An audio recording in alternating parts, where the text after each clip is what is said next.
माहेरपण हा फक्त शब्द नाही तर भावना आहे. माहेरपण हा शब्द ऐकताच मन आपोआप हसतं. हाय मी Rupali, welcome back to my channel. आणि मी आलेली आहे माहेरी आणि इकडे चालली आहे आमची शिफ्टिंगची तयारी. इथे माझा मोठा भाऊ काम करून करून दमला आहे आणि एका गादीवर जाऊन मस्त असं बसला आहे बघा आराम करत. आणि इकडे आई पॅकिंग करते. बऱ्यापैकी सामान जे आहे ते घेऊन म्हणजे नेऊन झालेलं आहे इथलं.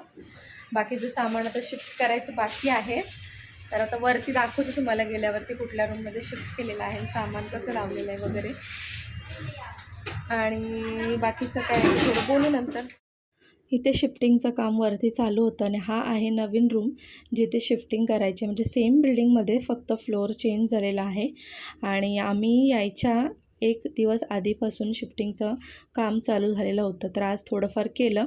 इकडे काही फिटिंग्स वगैरे चाललं होतं आणि आत्ता बघा भूक लागली होती आम्हाला, मग जुन्या घरी पुन्हा आलो आणि भावाने बाहेरूनच सगळं जेवण जे होतं ते ऑर्डर केलं होतं, कारण जेवण बनवायला आईलाही वेळ नव्हता आणि मी सुद्धा रात्रीच आली होती, त्यामुळे मलाही तसा काही मूड नव्हता आणि बऱ्याचशा गोष्टी शिफ्टसुद्धा झाल्या होत्या आणि याच कारणामुळे ना मग जेवण बाहेरून ऑर्डर केलं. तर आता मी जेवण वगैरे घेतलं आणि त्यानंतर पुन्हा एकदा आम्ही कामांना सुरुवात केली.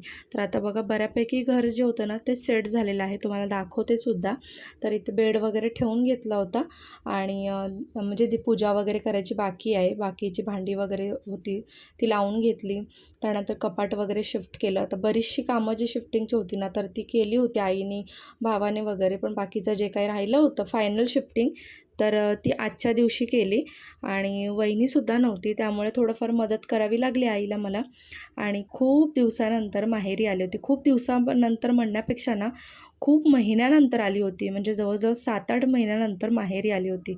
खरं तर माहेरामध्ये ना आई नसेल ना तर कुठल्याच मुलीचं माहेरपण होत नाही असं म्हटलं जातं. तर ते खरं आहे, अगदी खरं आहे. माहेरपणामध्ये आई नसेल तर त्या माहेराला अजिबात शोभा नाही, असं मी का म्हणते, कारण आपला भाऊ असला, वहिनी असली, म्हणजे घरातली कितीही मंडळी माहेरात असली ना तरीसुद्धा आईचा चेहरा आपल्याला माहेरात जोपर्यंत दिसत नाही ना तोपर्यंत आपल्याला असं वाटतच नाही की आपण माहेरपणासाठी माहेरात गेलो आहे. त्यामुळे ना मी सुद्धा माझे भाऊ वगैरे बोलवत होते पण मी गेलीच नाही, कारण आई सध्या गावी राहते, फक्त येऊन जाऊन कधीतरी मुंबईला असते ती. आणि त्याचमुळे मग आई नव्हती 8 महिने जवळजवळ, त्यामुळे मग मी सुद्धा माहेरी काही गेले नव्हती. लास्ट तुम्ही माझा ब्लॉग पाहिला असाल, मी माहेरी गेली होती रक्षाबंधनला, त्याच्यानंतर आज पहिल्यांदा गेली आहे. आणि ते पण 2 दिवसासाठीच आली होती, कारण आई आता गावावरून आली होती आणि पुन्हा लगेच गावीसुद्धा जाणार होती. काही कामास्ता आणि एक लग्न अटेंड करायचं होतं, त्यामुळे मग आली होती ती. तर माहेरपण हा शब्द ऐकताच ना मन आपलं आपोआप हसतं. आपल्या मनात एक वेगळाच आनंद निर्माण होतो आणि खरं तर लग्नानंतरच माहेरपण हे काय आहे, म्हणजे माहेरचं घर हे काय आहे हे आपल्याला कळायला सुरुवात होते. आपण असंही म्हणू शकतो की लग्नानंतर माहेर फक्त एक घर नाही तर आपलं रिचार्ज होण्याची जागा आहे. म्हणजे खूप साऱ्या जबाबदाऱ्या इथेही असतात जशा आपल्या सासरी असतात, पण फक्त फरक एवढाच असतो की इथे प्रेम जास्त असतं आणि अपेक्षा कमी. इथे आपल्याकडून कुठलीही अपेक्षा ठेवली जात नाही. माहेरात कसं राहावं, कसं वागावं याचा आपल्याला अजिबात विचार करावा लागत नाही. आपण जगात कितीही मोठे झालो तरीसुद्धा माहेरात आपण नेहमीच लाडके असतो. तुम्हालाही प्रश्न पडला असेल की आज मी इतकं माहेराचं कौतुक किंवा माहेराबद्दल इतकं का बोलते, कारण गेले 8 महिने मी जवळजवळ आईला मिस केलं होतं.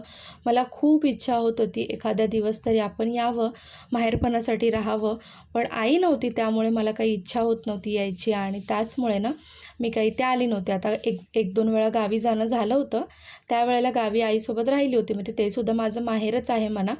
पण लहानपणापासून जिथे आपण वाढतो तिथे राहण्याची एक वेगळीच मजा असते. तर इथे बघा माझी भांडी वगैरे सगळी आवरून झाली होती. पाणी भरायला मदत केली होती आईला मी, कारण आई बाकीची कामं करत होती. आणि त्यानंतर मग गृहप्रवेशाचं जे काही थोडंफार रिच्युअल्स असतात, म्हणजे काही पद्धती असतात, तर ते करत होती. आणि आईची इच्छा होती असं की तिने म्हणजे मी माझ्या हाताने सगळं करावं, कारण वहिनीसुद्धा नव्हती, कारण ती तिच्या माहेरचं एक लग्नाचं फंक्शन अटेंड करण्यासाठी गेली होती आणि मी सुद्धा ते फंक्शन अटेंड करण्यासाठी आली होती आणि त्यासोबत आईलासुद्धा भेटण्यासाठी, म्हणजे दोन्ही गोष्टी होत्याच. कारण वहिनीच्या फॅमिलीमधलं लग्न होतं त्यामुळे त्याला उपस्थित राहणंसुद्धा गरजेचं होतंच. त्यामुळे मग हे सगळं त्याच्यासाठीच मग करत होती मी. आणि आईची इच्छा असल्यामुळे हे सगळं म्हणजे मला जेवढं कळत होतं ना, तेवढं मी सगळं इथे करत होती. शेगडी जी आहे ती पुजून घेतली होती.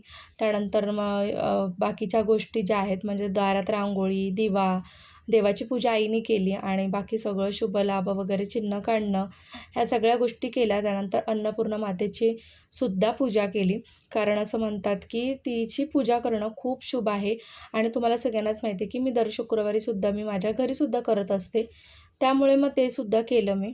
आणि आता लवकरच ना म्हणजे हे सगळं आवरलं ना, की आम्ही जेवून वगैरे लवकरच झोपणार आहोत.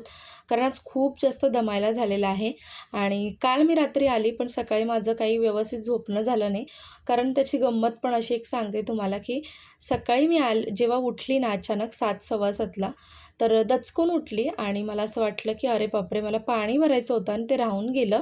मग नंतर माझ्या लक्षात आलं, की मी माहेरी आलेली आहे. तर मी माझ्या घरी नाही, तर माहेरी आहे. आणि त्यानंतर मग मला काही झोपसुद्धा लागली नाही. म्हणजे असं असतं बघा, आपण सासरच्या घरामध्ये इतक्या सगळ्या गोष्टी, जबाबदाऱ्या पार पाडत असतो ना, की झोपल्यानंतरही त्या जबाबदाऱ्या आपल्या काही पिछा सोडत नाहीत. तेव्हासुद्धा आपल्याला त्याच गोष्टीचा विचार असतो. पण नंतर म्हणतात ना, मला एक कळलं, की आता मी माझ्या माहेरामध्ये आहे, तर आईच्या घरी आहे. त्याच्यानंतर एक निश्चिंत श्वास म्हणतात ना, तर तसा मी सोडला आणि त्यानंतर मस्त नाश्ता वगैरे केला. असं आजचा माझा सकाळपासूनचा दिवस गेला. त्यानंतर इथे दुपारी जेवण वगैरे सगळं तुम्ही पाहिलंतच आणि इथे मस्त पूजा करून घेतलेली आहे. आता गोड बनवायला काही वेळ नव्हता आणि पॉसिबलही नव्हतं. त्यामुळे बाहेरूनच आईने जी जिलेबी होती ती आणली होती. तर नैवेद्य दाखवून घेतला आणि ते दूध उकळायला ठेवलेलं आहे. असं म्हणतात की दूध उकळून बाहेर सांडलेलं चांगलं असतं. तर ते सगळं केलं आणि बाकीच्या गोष्टी त्या आवरलेल्या आहेत जवळ. आता लोलोचं ना हे सगळं चाललं होतं की सगळी खेळणी वगैरे दे.